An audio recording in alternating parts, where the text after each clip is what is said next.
You're welcome, Julie. You're welcome, hon. I'm going to try to make it spooky. I'm just going to use my flashlight on my phone. How about that? I use this to read. Ooh. Hi, Nicole. You found me. Julie wanted me to read, so I'm going to do that. I have a new Stephen King book. I have to put a couple of my paints away. I was going crazy doing this one during the stream. Christmassy, but I got a bunch more to do on it.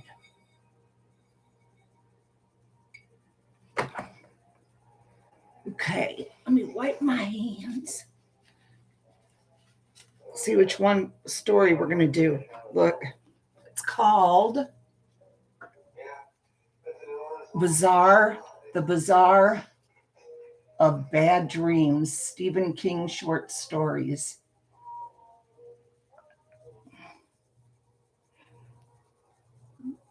Okay, let's see what we got here.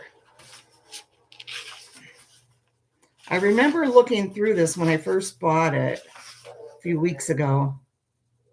It says some of these stories have been previously published, but that doesn't mean they were done or even that they're done now. Until a writer either retires or dies, the work is not finished. It can always use another polish and a few more revisions. There's also a bunch of new ones. Something else I want you to know, how glad I am, constant reader, that we're both still here. Cool, isn't it? Stephen King. I shoot from the hip and keep a stiff upper lip. AC/DC. Oh. Hey, Eva. Hi. I'm so glad to see you. Thanks, Nicole.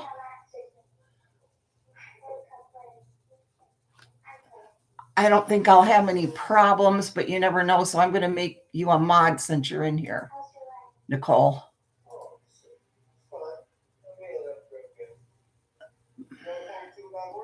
Oh, when Carolyn found us.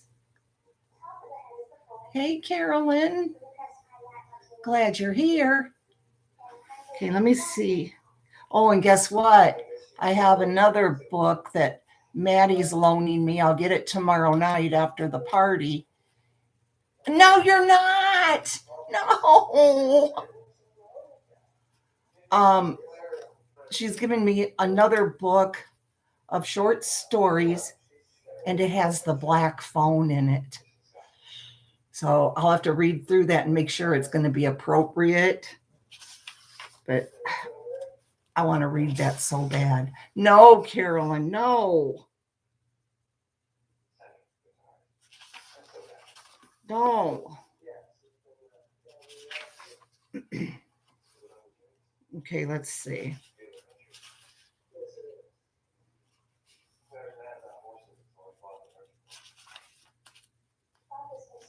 See, some of these have language, you know? So give me just a second, okay, to see. Mile 81, isn't that a movie? Because that one's here. Pretty sure I've heard of that.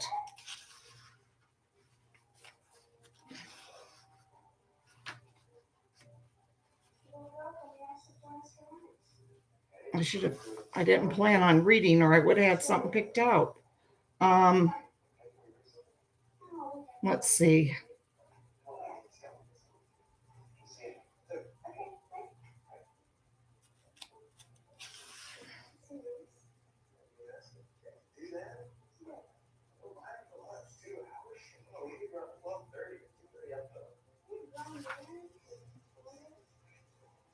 Herman walk is still alive. That might be good. Let's see what that is.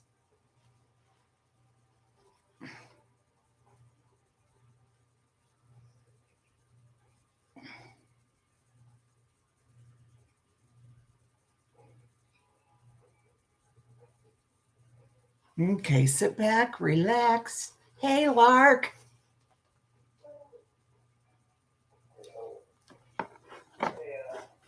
Herman Walk is still alive. From the Portland, Maine Press Herald, September 19th, 2010. The headline in the paper: 9 die in horrific I-95 crash. Spontaneous mourning at scene, by Ray Dugan. Less than 6 hours after a one-vehicle accident in the town of Fairfield took the lives of 2 adults and 7 children, all under the age of 10, the mourning has already begun. Bouquets of wildflowers in tin cans and insulated coffee mugs ring the scorched earth. A line of 9 crosses has been placed in the picnic area of the adjacent rest area at mile 109. At the site where the bodies of the 2 youngest children were found, an anonymous sign, words spray painted on a piece of bed sheet, has been erected. It says, "Angels gather here." Hi, Vicki. Hi, Debbie D.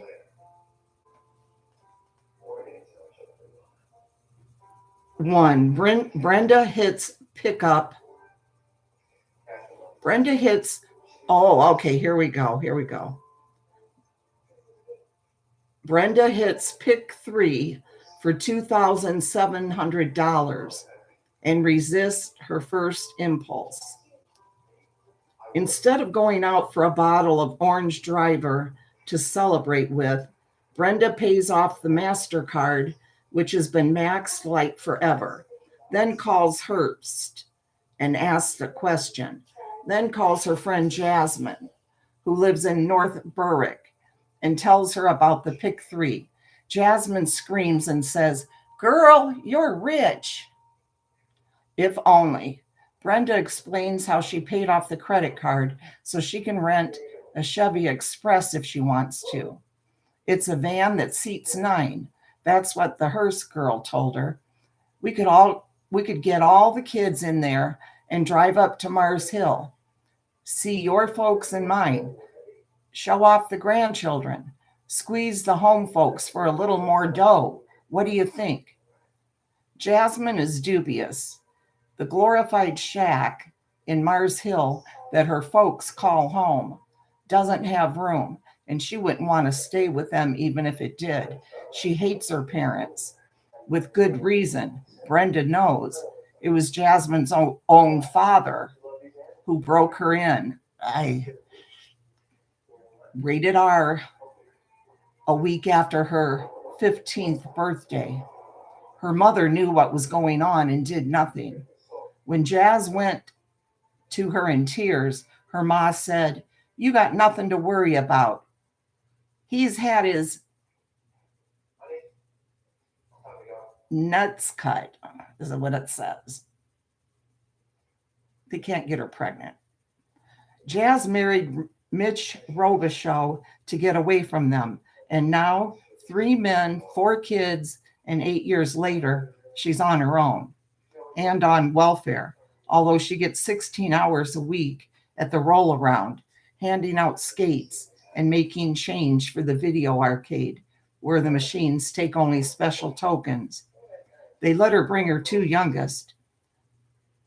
Delight sleeps in the office, and Truth, her 3-year-old, wanders around in the arcade, hitching at his diapers. He doesn't get into too much trouble, although last year he got head lice, and the 2 women had to shave all his hair off. How he howled. There's $600 left over after I paid off the credit card balance, Brenda says. Well, $400 if you count the rental. Only I don't, because I can put that on MasterCard. We could stay at the Red Roof and watch Home Box. It's free. We can get takeout from down street, and the kids can swim in the pool. What do you say? From behind her comes yelling. Brenda raises her voice and screams, Freddie, you stop teasing your sister and give that back. Then, oh goody, their squabbling wakes up the baby. Either that or Freedom has messed in her diapers and awakened herself. Freedom always messes in her diapers. To Brenda, it seems like manufacturing poop is Free's life's work. Takes after her father that way. I suppose, Jasmine says, drawing suppose out to 4 syllables, maybe 5. Come on, girl, road trip. Get with the program. We take the bus to the jetport and rent the van. 300 miles. We can be there in 4 hours. The girl says the Rugrats can watch DVDs, The Little Mermaid, and all that good stuff. Maybe I could get some of that government money from my ma before it's all gone, Jasmine says thoughtfully. Her brother Tommy died the year before in Afghanistan. It was an IED that took him. Her ma and dad got $80,000 out of it. Her ma had promised her some, although not when the old man was in hearing distance of the phone. Of course, it may be gone already. Probably is. She knows Mr. Blank, a 15-year-old, bought a Yamaha rice rocket with some of it, although what he wants with a thing like that at his age, Jasmine has no idea. And she knows things like government money are mostly a mirage. This is something they both know. Every time you see bright stuff, somebody turns on the rain machine. The bright stuff, is never color fast. I'm in trouble reading. Yeah. I haven't read out loud in a while. Come on, Brenda says. She's fallen in love with the idea of loading up the van with kids, and her best, only friend from high school, who ended up living just one town over. Both of them on their own. 7 kids between them. Too many lousy men in the rear view, but sometimes they still have a little fun. She hears a thunk sound. Freddie starts to scream. Glory has whopped him in the eye with an action figure. Glory, you stop that, or I'll tear you a new one, Brenda screams.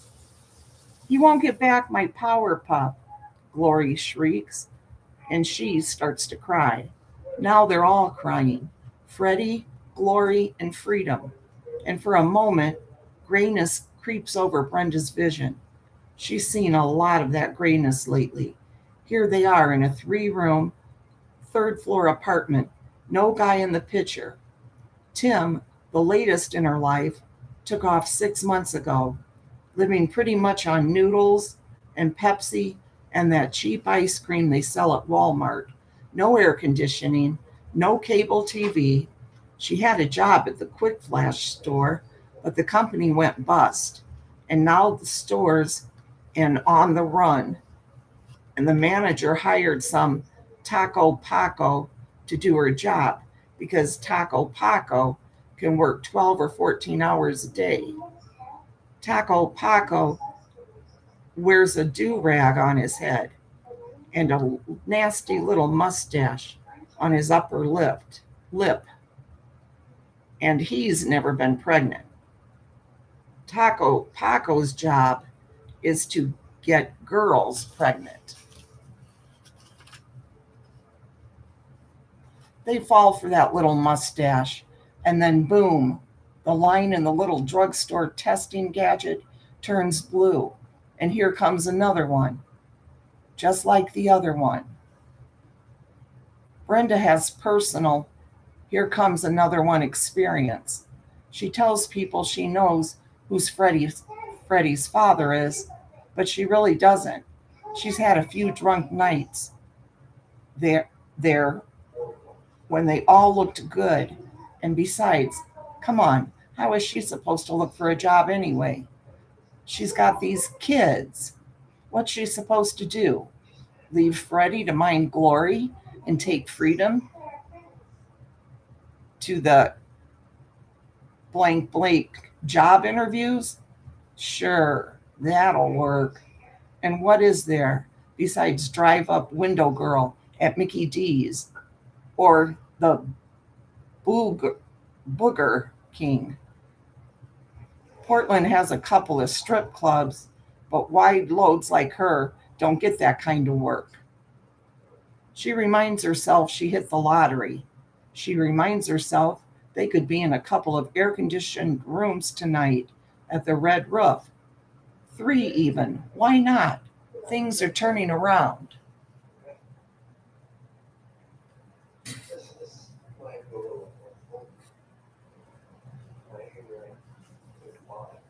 Brenny? Jazz sounds more doubtful than ever. Are you like serious about this? Yeah, Brenda says. Come on, girl. I'm approved. The Hertz chick said the van is red. She lowers her voice and adds, your lucky color. Did you pay off the credit card online? How'd you do that? Freddie and Glory got fighting last month and knocked Brenda's laptop off the bed. It fell on the floor and broke. I used the one at the library. She says it the way she grew up in Mars Hill, saying it library. I had to wait a while to get on, but it's worth it. It's free. So what do you say? Maybe we could get a bottle of Allen's, Jazz says. She loves that Allen's coffee brandy when she can get it. In truth, Jasmine loves anything when she can get it. No doubt, Brenda says, and a bottle of orange driver for me. But I won't drink while I'm behind the wheel, Jazz. I have to keep my license. It's about all I got left. Can you really get me any money out of your folks, do you think? Can you really get any money out of your folks, do you think? Brenda tells herself that once they see the kids, assuming the kids can be bribed or intimidated into good behavior, she can. But not a word about the lottery, she says. No way, Jasmine says. I was born at night, but it wasn't last night. They yuck at this one, an oldie but a goodie. So what do you think? I'll have to take Eddie and Rose Ellen out of school. BFD, Brenda says. So what do you think? I don't know what BFD means. After a long pause on the other end, Jasmine says, road trip. Road trip, Brenda hollers back. Then they are chanting it while the 3 kids bawl in Brenda's Sanford apartment. And at least 1, maybe 2, are bawling in Jasmine's North Berwick apartment. These are the fat women nobody wants to see when they're on the streets. The ones no guy wants to pick up in the bars, unless the hour is late and the mood is drunk and there's nobody better in sight. What men think when they're drunk, Brenda and Jasmine both know this, is that thunder thighs are better than no thighs at all, especially at closing time. They went to high school together in Mars Hill, and now they're downstate, and they help each other when they can. They are the fat women nobody wants to see. They have a litter of children between them, and they are chanting, road trip, like a couple of cheerleading fools. On a September morning, already hot at 8:30, this is the way things happen. It's never been any different. Now this is number 2. So these 2 old poets who were once lovers in Paris have a picnic near the bathrooms. You know, it's all the same story, okay? Are you liking this at all, Vicki? I mean, Julie? because I know they're watching something in Zoom. It's good, Vicky? Okay. I'm liking it too. Are you still here, Julie? Oh, Nicole's listening. Okay. I thought you were watching that thing. Okay. Very good. I'm liking it too. I'm imagining all these people are going to be in the car accident, right? It's all the same story. It's just this is part 2. Phil Henry is 78 now, and Pauline Enslin is 75. They're both skinny. They both wear spectacles. Their hair, white and thin, blows in the breeze. They've paused at a rest area on I-95 near Fairfield, which is about 20 miles north of Augusta. The rest area building is barn board, and the adjacent bathrooms are brick. They're good-looking bathrooms. State-of-the-art bathrooms, one could say. There's no odor. Phil, who lives in Maine and knows this rest area well, would never have proposed a picnic here 2 months earlier. In the summertime, the traffic on the interstate swells with out-of-state vacationers, and the Turnpike Authority brings in a line of plastic porta-sands. They make this pleasant grassy area stink like hell on New Year's. Oh, good, Eva. On New Year's Eve. Yeah, it's kind of good, isn't it? But now the porta-sands are in storage somewhere, and the rest area is nice. Pauline puts a checked cloth on the initial scarred picnic table, standing in the shade of an old oak, and anchors it with a wicker picnic basket against a slight warm breeze. From the basket, she takes sandwiches, potato salad, melon wedges, and 2 slices of coconut custard pie. She also has a large glass bottle of red tea. Ice cubes clink cheerfully inside. If we were in Paris, we'd have wine, Phil says. In Paris, we never had another 80 miles to drive on the turnpike, she replies. That tea is cold and it's fresh. You'll have to make do. I wasn't carping, he says, and lays his arthritis-swollen hand over hers, which is also swollen, although marginally less so. This is a feast, my dear. Aw, that sounds sweet. Hey, Christine. Okay, Eva. Drive safe. They smile into each other's used faces. Never heard that put that way, used faces. Although Phil has been married 3 times and has scattered 5 children behind him, and Pauline has been married twice, no children, but lovers of both sexes in the dozens, they still have quite a lot between them, much more than a spark. Phil is both surprised and not surprised. At his age, late, but not quite last call, you take what you can and are happy to get it.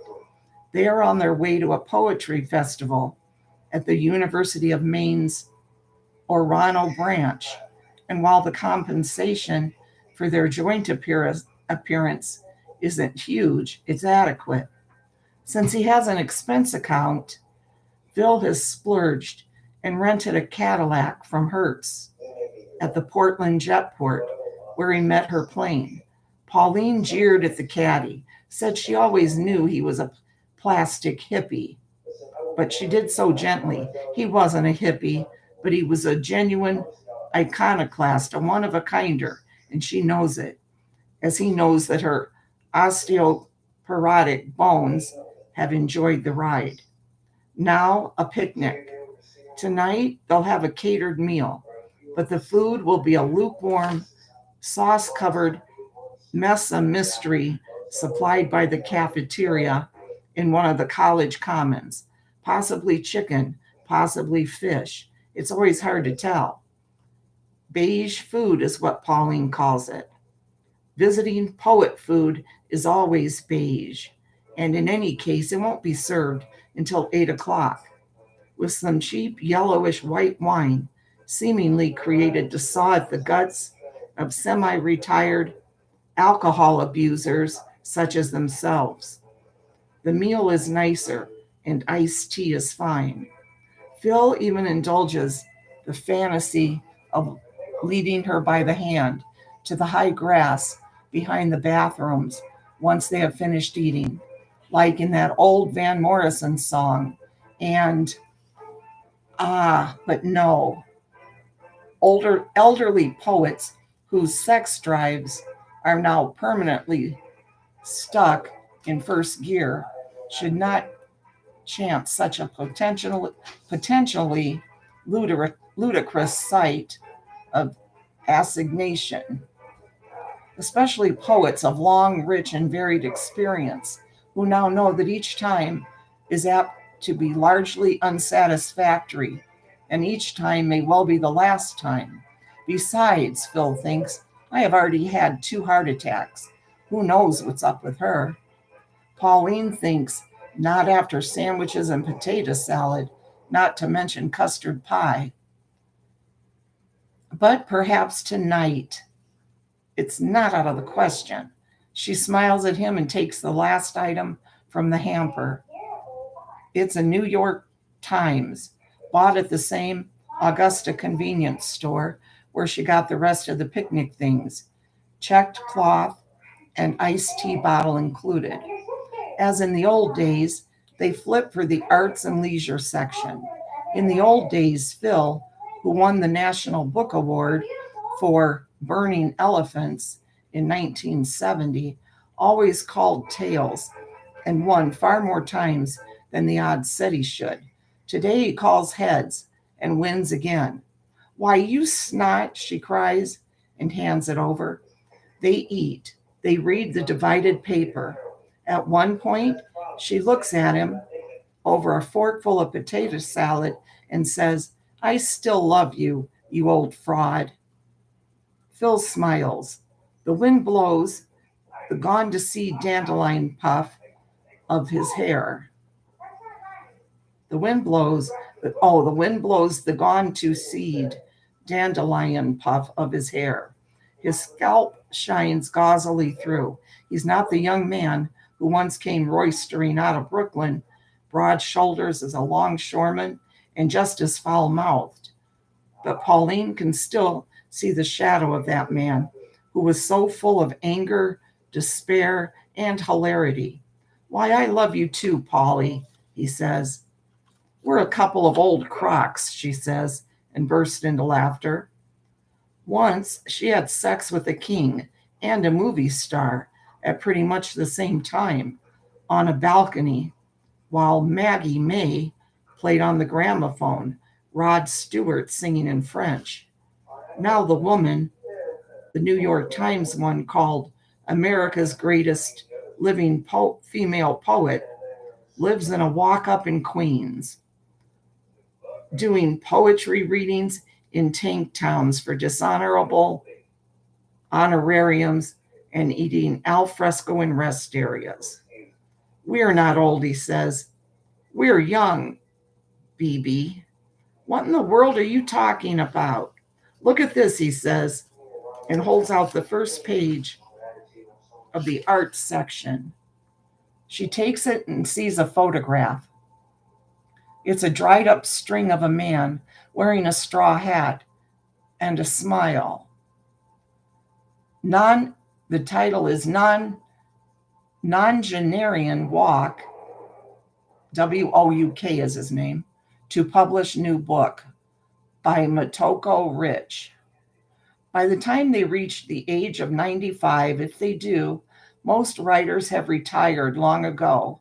Not Herman Wouk, author of such famous novels as The Caine Mutiny, 1951, and Marjorie Morningstar, 1955. Many of those who remember the TV miniseries presentations of his exhaustive World War II novels, The Winds of War, 1971, and War in Remembrance, 1978, are now drawing Social Security themselves. It's a retirement premium Walk became eligible for in 1980.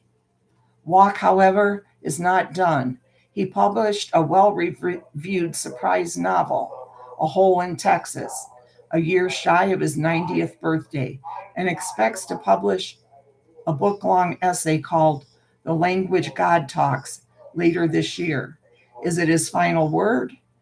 I'm not prepared to speak on that subject, one way or the other, Walk said with a smile. The ideas don't stop just because one is old. The body weakens, but the words never do. When asked about his, and then it says continued on page 19, but it doesn't show that, it's just part of the story. As she looks at that old, seamed face beneath the rakishly tilted straw hat, Pauline feels the sudden sting of tears. The body weakens, but the words never do, she says. That's beautiful. Have you ever read him? Phil asked. Marjorie Morningstar in my youth. It's an annoying hymn to virginity, but I was swept away in spite of myself. Have you? I tried Young Blood Hawk, but couldn't finish it. Still, he's in there pitching, and unbelievable as it may seem, he's old enough to be our father. Phil folds the paper and puts it into the picnic basket. Below them, light traffic on the turnpike runs beneath a high September sky, full of fair weather clouds. Before we get back on the road, do you want to do swapsies like in the old days? She thinks about it, then nods. Many years have passed since she listened to someone else read one of her poems, and the experience is always a little dismaying, like having an out-of-body experience. But why not? They have the rest area to themselves. In honor of Herman Walk, who's still in there pitching, my work folder's in the front pocket of my carry bag. You trust me to go through your things? She gives him her old slanted smile, then stretches into the sun with her eyes closed, relishing the heat. Soon the days will turn cold, but now there is heat. You can go through my things all you want, Philip. She opens one eye in a reverse wink that is amusingly seductive. Explore me to your heart's content. I'll keep that in mind, he says, and goes back to the Cadillac he has rented for them. Poets in a Cadillac, she thinks, the very definition of absurdity. For a moment, she watches the cars rush by. Then she picks up the paper and looks again at the narrow, smiling face of the old scribbler.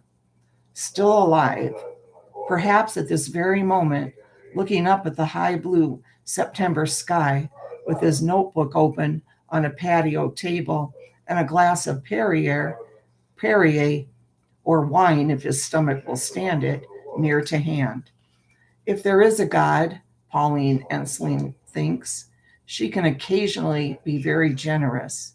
She waits for Phil to come back with her work folder and one of the steno pads he favors for composition.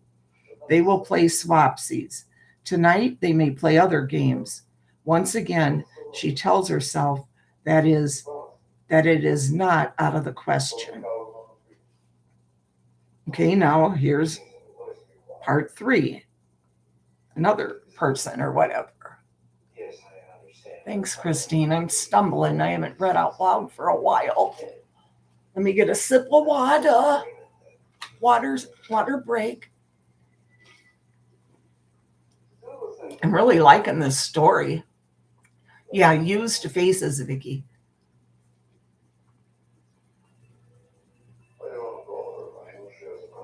Used face. This is one of them. And you're probably a youngin', so you don't have to worry about it yet.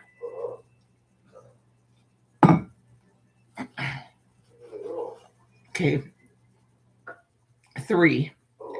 This is sitting behind the wheel of the Chevy Express van. Brenda feels like she's in the cockpit of a jet fighter. That's the headline for this one. Okay, thanks, Christine. Thanks, Julie. Everything is digital. There's a satellite radio and a GPS screen. When she backs up, the GPS turns into a TV monitor so you can see what's behind you. Everything on the dashboard shines. That new car smell fills the interior. And why not? With only 750 miles on the odometer. She has never in her life been behind the wheel of a motor vehicle with such low mileage.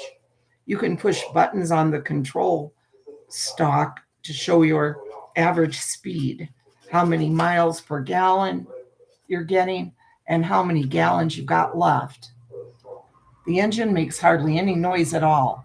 The seats up front are twin buckets, upholstered in bone white material that looks like leather. The shocks are like butter.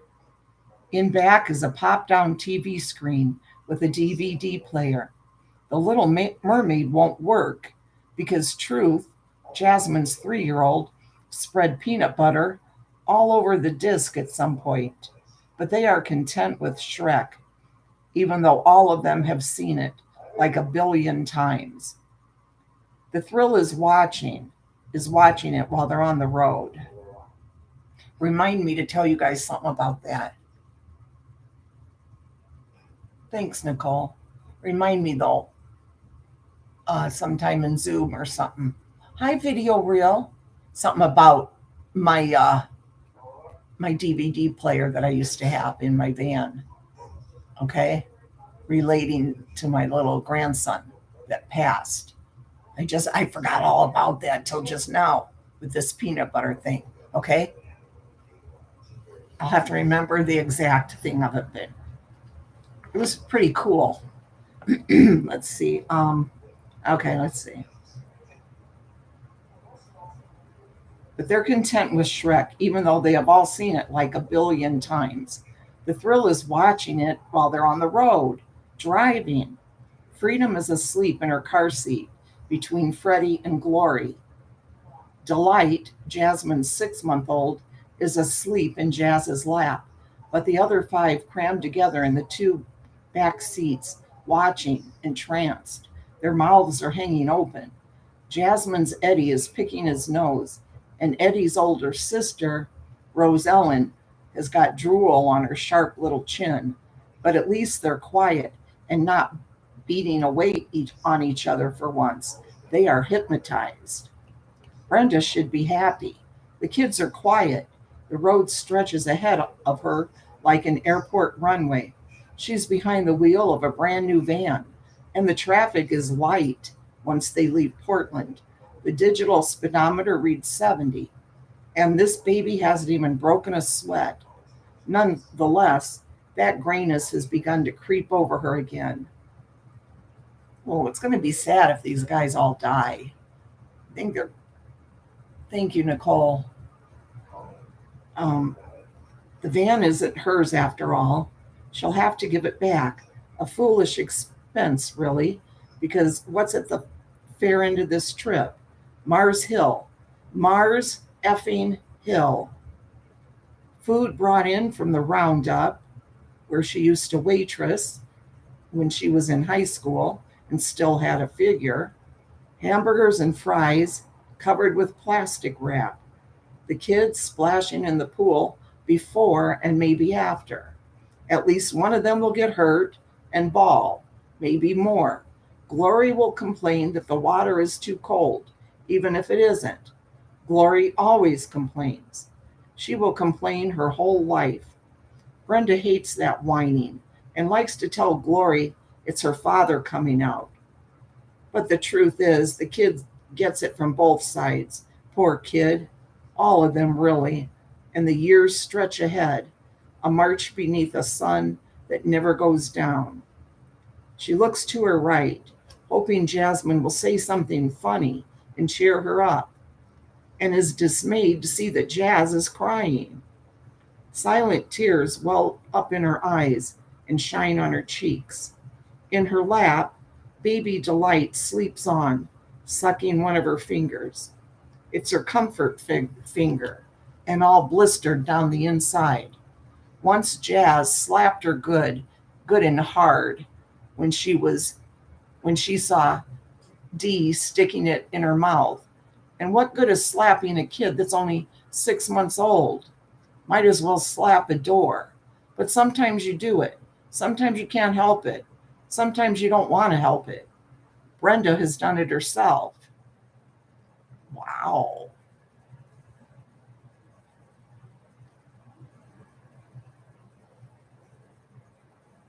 What's wrong, girl? Brenda asked. Nothing. Never mind me. Just watch your driving. Behind them, Donkey says something funny to Shrek, and some of the kids laugh. Not Glory, though. She's nodding off. Come on, Jazz. Tell me. I'm your friend. Nothing, I said. Jasmine leans over the sleeping infant. Delight's baby seat is on the floor. Resting in it on a pile of diapers is the bottle of Allen's they stopped for in South Portland before hitting the turnpike. Jazz has only had a couple of sips, but this time she takes 2 good long swallows before putting the cap back on. The tears are still running down her cheeks. Nothing, everything comes to the same way, either way you say it. That's what I think. Is it Tommy? Is it your bro? Jazz laughs angrily. They'll never give me a cent of that money. Who am I kidding? Ma'll blame it on Dad because that's easier for her, but she feels the same. It'll mostly be gone anyway. What about you? Will your folks really give you something? Sure, I think so. Well, yeah, probably like $40, a bag and a half's worth of groceries, 2 bags if she uses the coupons in Uncle Henry's swap guide.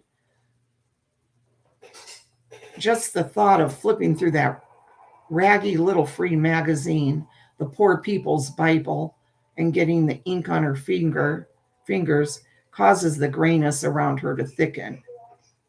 The afternoon is beautiful, more like summer than September, but a world where you have to depend on Uncle Henry's is a gray world, Brenda thinks. Brenda thinks, how did we end up with all these kids? Wasn't I letting Higgins, Mike Higgins cop a fill on me out behind the metal shop just yesterday? Bully for you, Jasmine says, and snorts back tears. My folks, they'll have 3 new gasoline toys in the dooryard and then plead poverty. And you know what my dad'll say about the kids? Don't let them touch anything. That's what he'll say. Maybe he'll be different, Brenda says. Better. He's never different and he's never better, Jasmine says.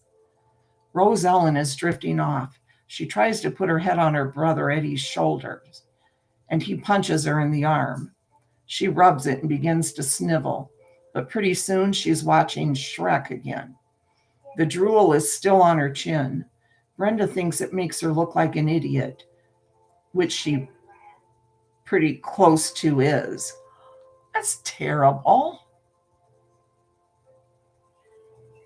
I don't know what to say, Brenda says. We'll have some fun anyway. Red roof, girl. Swimming pool. Yeah, and some guy knocking on the wall at 1 a.m, telling me to shut my kid up. Like, I want Dee awake and in the middle of the night because all those stinking teeth are coming in at once. She takes another slug from the coffee brandy bottle, then holds it out. Brenda knows better than to take it and risk her license, but no cops are in sight. And if she did lose her ticket, how much would she really be out? The car was Tim's. He took it when he left, and it was half dead anyway. Half dead anyway. A Bondo and chicken wire special. No great loss there. Besides, there's that grayness. She takes the bottle and tips it. Just a little sip, but the brandy's warm and nice. A shaft of dark sunlight, so she takes another one. They're closing the roll around at the end of the month, Jasmine says, taking the bottle back. Jazzy, no. Jazzy, yes. She stares straight ahead at the unrolling road. Jack finally went broke. The writing's been on the wall since last year. So there goes that 90 a week. She drinks. In her lap, delight stirs, then goes back to sleep with her comfort finger plugged in her gob, where Brenda thinks some boy like Mike Higgins will want to put his blank, not all that many years from now. And she'll probably let him. I did. Jazz did too. It's just how things go. Behind them, Princess Fiona is now saying something funny, but none of the kids laugh. They're getting glassy. Even Eddie and Freddie, names like a TV sitcom joke. Hi, Mittens. The world is gray, Brenda says. She didn't know she was going to say those words until she hears them come. She didn't know she was going to say those words until she hears them come out of her mouth. Jasmine looks at her surprised. Sure, she says. Now you're getting with the program. Brenda says, pass me that bottle. Jasmine does. Brenda drinks some more, then hands it back. Okay, enough of that. Jasmine gives her old sideways grin, the one Brenda remembers from study hall on Friday afternoons. It looks strange below her wet cheeks and bloodshot eyes. You sure? Brenda doesn't reply, but she pushes the accelerator a little deeper with her foot. I almost said with her throat. Now the digital speedometer reads 80. That's sounding good. Part 4. You first, Pauline says.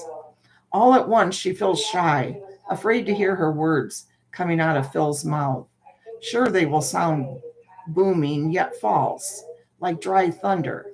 But she has forgotten the difference between his public voice, declamatory and a little corny, like the voice of a movie attorney in a summing up to the jury scene, and the one he uses when he's with just a friend or two and hasn't had anything to drink.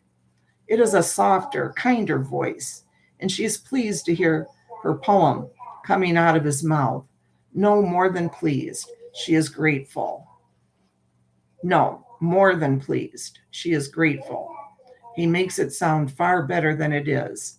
Shadow print the road with black lipstick kisses, decaying snow in farmhouse fields like cast-off bridal dresses. The rising mist turns to gold dust. The clouds boil apart in ragged tresses. It bursts through. For 5 seconds, it could be summer, and I, 17 with flowers, folded in the apron of my dress. That's okay. He puts the sheet down. She looks at him, smiling a little, but anxious. He nods his head. It's fine, dear, he says. Fine enough. Now you. She opens his steno pad, finds what appears to be the last poem, and pages through 4 or 5 scribbled drafts. She knows how he works, and goes on until she comes to a version not in mostly illegible cursive, but in small, neat printing. She shows it to him. Phil nods, then turns to look at the turnpike. All of this is very nice, but they will have to go soon. They don't want to be late. He sees a bright red van coming. It's going fast. She begins. That bright red van, we know who's in there, don't we? We get another sip. Video reel, do you like the story? Are you still here listening? Mary, Mary, Mary, Mary. Where are you, Mary? And cross-eyed Betty.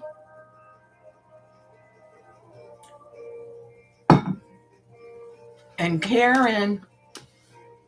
I know, I like it too, video. I do. Good, I'm glad. 5. Brenda sees a horn of plenty spilling rotten fruit. Yes, she thinks, that's just about right. Thanksgiving for fools. Freddie will go for a soldier and fight in foreign lands, the way Jasmine's brother Tommy did. Jazzy's boys. I wish Dave would turn that down. You're here? Okay. I'm not done yet, Nicole. Dave, can you turn it down a little? No, I'm not talking to Lexi.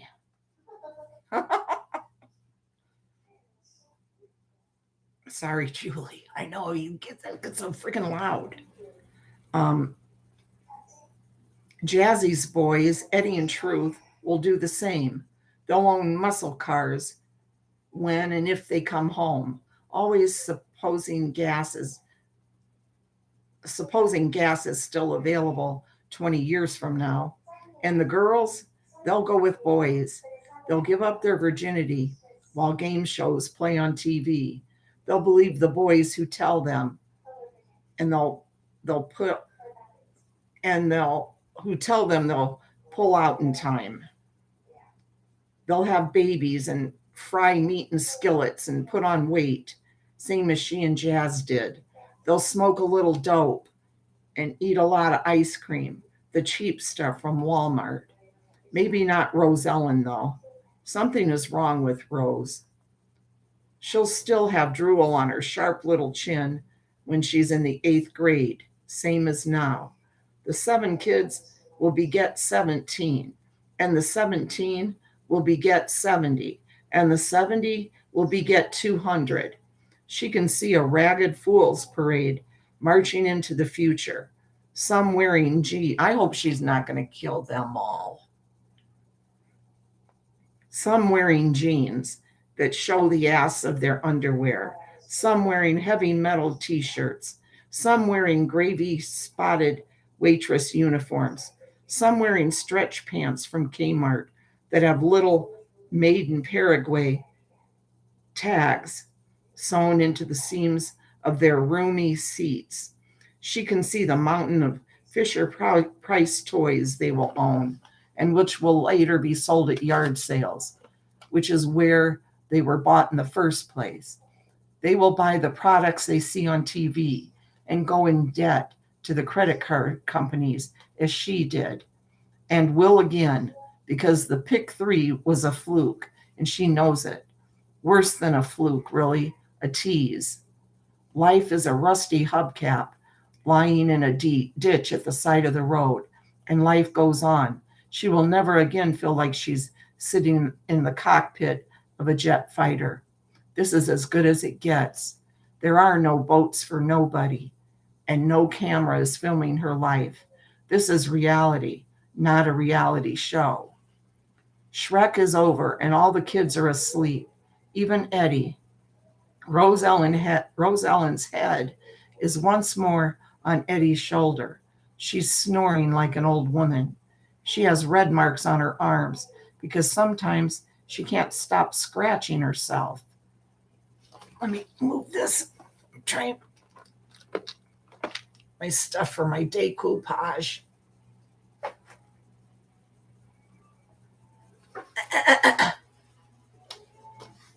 Good, you got them. Cool.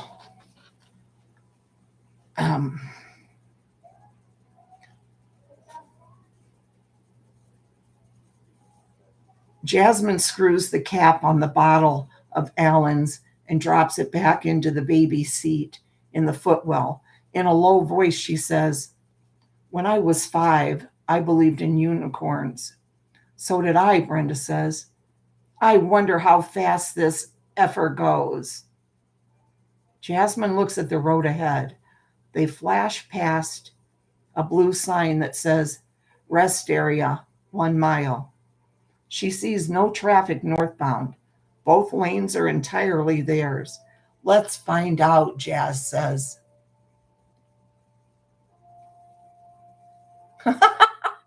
Nicole.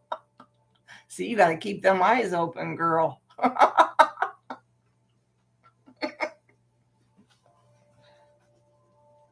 Let's see. The numbers on the speedometer dial raise from 80 to 85, then 87. There's still some room left between the accelerator pedal and the floor. All the kids are sleeping. Here is the rest area coming up fast. Brenda sees only one car in the parking lot. It looks like a fancy one, a Lincoln or maybe a Cadillac. "I could have rented one of those," she thinks. "I had enough money, but too many kids. Couldn't fit them all in." Story of her life, really. She looks away from the road. She looks at her old friend from high school, who ended up living just one town away. Jazz is looking back at her. The van, now doing almost 100 miles an hour, begins to drift. Jasmine gives a small nod and then lifts Dee, cradling the baby against her big breasts. Dee still got her comfort finger in her mouth. Brenda nods back. Then she pushes down harder with her foot, trying to find the van's carpeted floor. It's there. She lays the accelerator pedal softly against it. Chapter 6, called "Stop, Polly, Stop." Another drink here. Yeah, they're still drinking. Dave's still got the TV loud.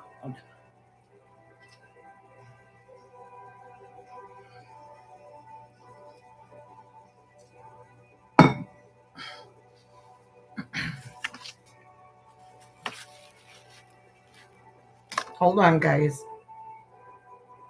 I think I'm going to have to ask him in person. Hold on.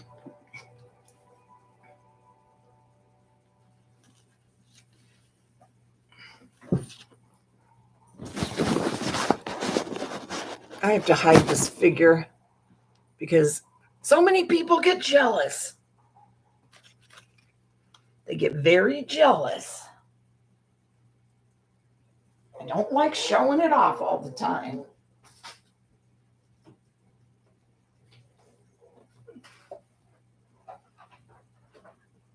Could you please keep it a little quieter? I'm almost done with this story, and then you can turn it back up. Well, I mean, the music is really loud, you know? Well, not right now. I know there's none right now.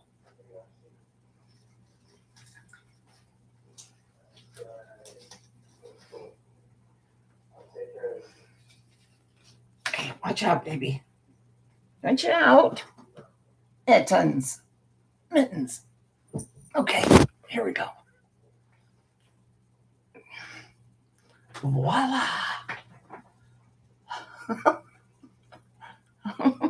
Okay. Chapter 6, Stop, Polly, Stop. He reaches out and grabs her shoulder with his bony hand, startling her. She looks up from his poem. It's quite a bit longer than hers, but she's reached the last dozen lines or so and sees him staring at the turnpike. His mouth is opened, and behind his glasses, his eyes appear to be bulging out, almost far enough to touch the lenses. She follows his gaze in time to see a red van slide smoothly from the travel lane into the breakdown lane.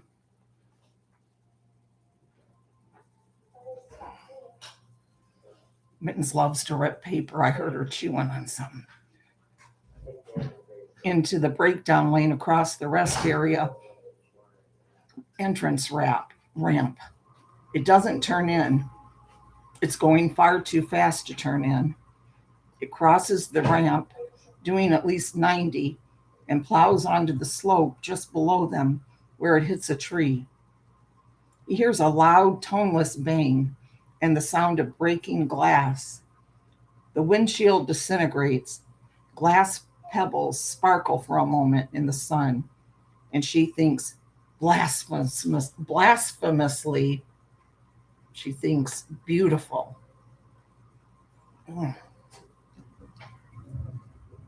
Mm. The tree shears the van into two ragged pieces.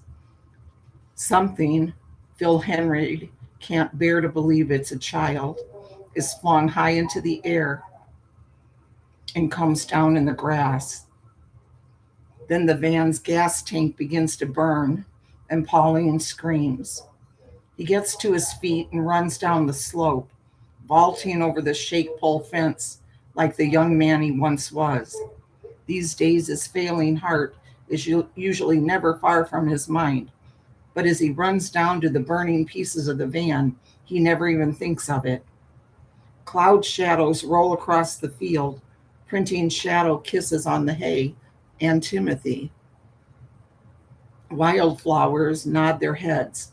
Phil stops 20 yards from the burning remains, the heat baking his face. He sees what he knew he would see, no survivors, but he never imagined so many non-survivors. He sees blood on Timothy and Clover. He sees a shatter of tail-like glass, like a patch of strawberries. He sees a severed arm caught in a bush. In the flames, he sees a melting baby seat. He sees shoes. Pauline comes up beside him. She's gasping for breath. The only thing wilder than her eyes is her hair. Don't look, he says. What's that smell? Phil, what's that smell? Burning gas and rubber, he says, although that's probably not the smell she's talking about. Don't look. Go back to the car. And do you have a cell phone? Yes, of course I have a. Go back and call 911.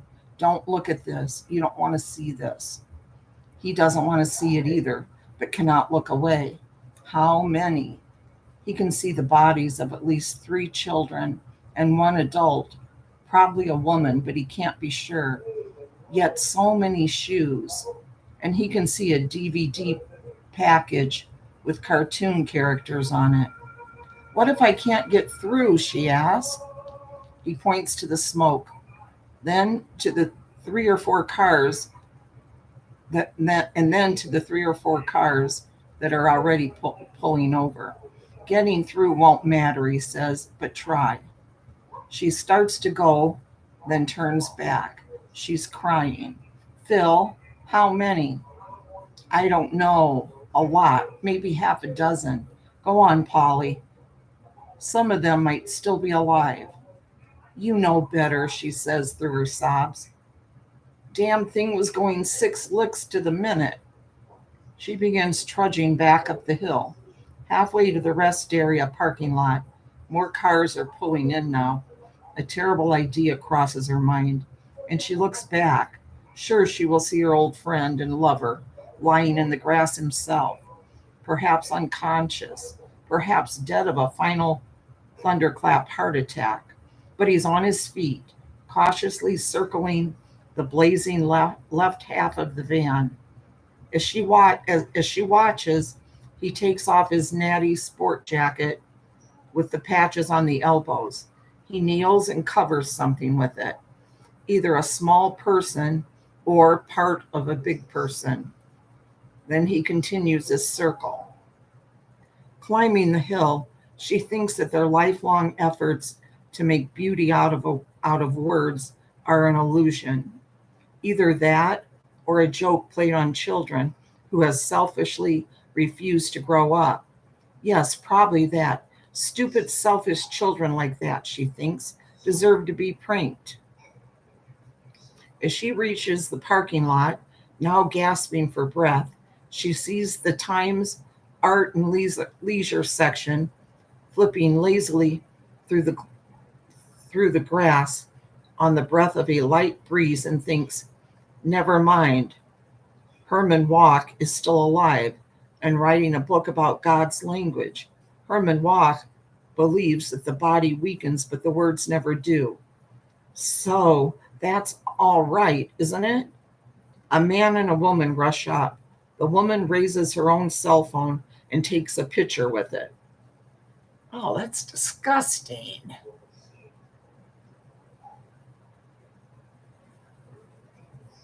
Paul Enslin observes this without much surprise. She supposes the woman. Wait, I think I said that right. Pauline Enslin observes this without much surprise. She supposes the woman will show it to friends later. Then they will have drinks and a meal and talk about the grace of God and how everything happens for a reason. God's grace is a pretty cool concept. It stays intact every time it's not you. What happened? The man shouts into her face. What in the hell happened? Down below them, a skinny old poet is happening.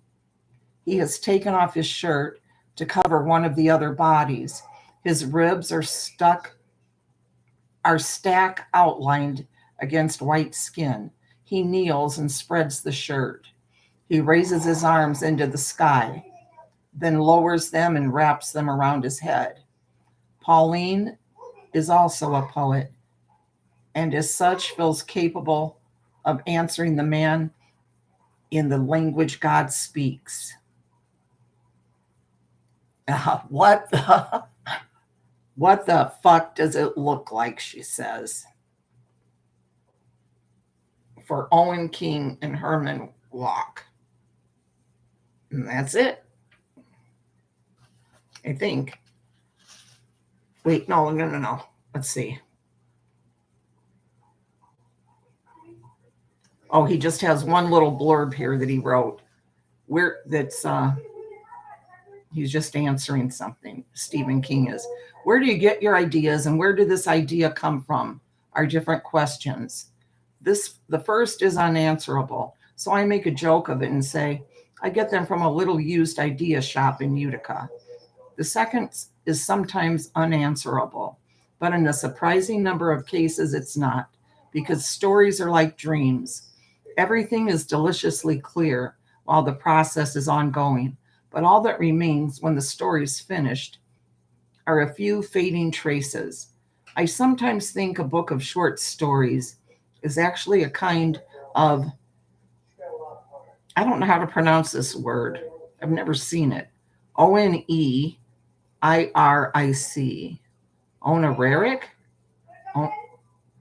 Honorific? Honorific? I don't know what it is. I have to look it up.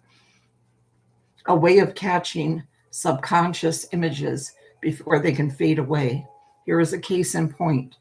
I don't remember how I got the idea for Under the Weather or how long it took, even where I wrote it. What I do remember is that one of the very few stories I've written where the end was clear, which meant the story had to be built carefully to get there. I know that some writers prefer working with the end in sight. John Irving once told me he begins a novel by writing the last line, but I don't care for it. As a rule, I like the ending to take care of itself, feeling that if I don't know how things come out, the reader won't either. Fortunately for me, this is one of those tales where it's okay for the reader to be one step ahead of the narrator. I think he's talking about this. Yeah, this is the next story after that. Maybe we'll read that tomorrow. Or whenever I do it again.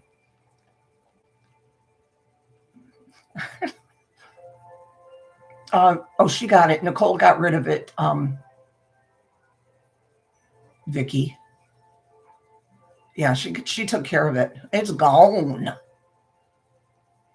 Did you guys like that story? Oh, she got it. She got it now. She got it now.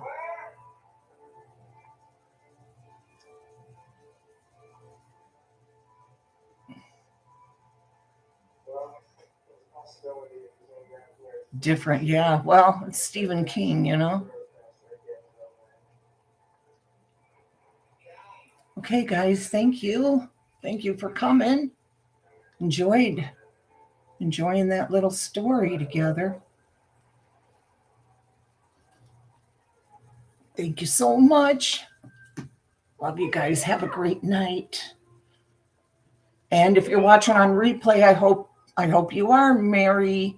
I hope you are Cross-Eyed Betty. And who was that other one? I love her name. Who was it?